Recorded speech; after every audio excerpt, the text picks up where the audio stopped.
পড়াশোনার পাশাপাশি একটা সংসারের দায়িত্ব নেওয়া এতটাও সহজ কাজ না। একদিকে পড়াশোনা আর একদিকে একটা সংসার, দুইটা জিনিস ব্যালেন্স করে চলতে আমার একটু কষ্ট হয়। আমার ছোট্ট সংসারের জন্য কি করলাম, এই সবকিছু নিয়ে আজকের ভিডিওটা।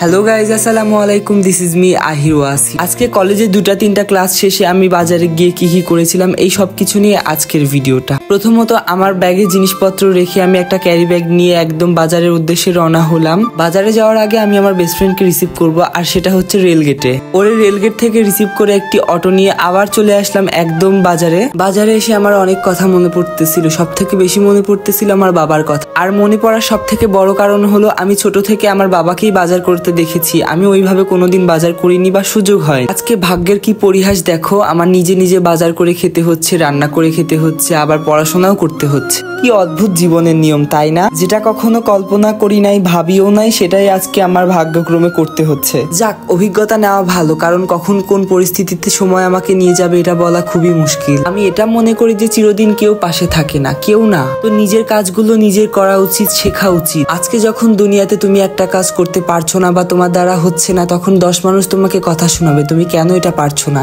তো নিজের কাজ নিজে করা উচিত, নিজেরই শেখা উচিত। এজন্যই হয়তো আশেপাশের মানুষজন বলে বাস্তব অভিজ্ঞতার শিকার না হলে কখনোই মানুষের শিক্ষা গ্রহণ হয় না। যাই হোক, অনেক কথা বলে ফেললাম। আমি কেন একা থাকি আর কেনই বাজার করতে এসেছি, এটার কারণ কি জানো? এটার কারণ হলো আমি একা থাকি। রাজশাহী শহরে আমার পড়াশোনার জন্যই থাকা। যেহেতু আমি একা থাকি, তো রান্নাটাও আমার নিজেরই একাই করতে হয়। তো সবকিছু মিলিয়ে আমার জীবনটা একটু দুঃখের, কারণ পড়াশোনা করা, রান্না করা, সংসার সামলানো, আবার নিজেকে সময় দেওয়া। আমার দিনগুলো যেহেতু এভাবেই পার হয়ে যায়, বিভিন্ন রকম কাজকর্ম, পড়াশোনা, ফ্যামিলিকে সময় দেওয়া, তো এভাবেই আমার দিনটা পার হচ্ছে। আজকের ভিডিওটা এই পর্যন্তই, দেখা হচ্ছে নেক্সট কোনো ভিডিওতে।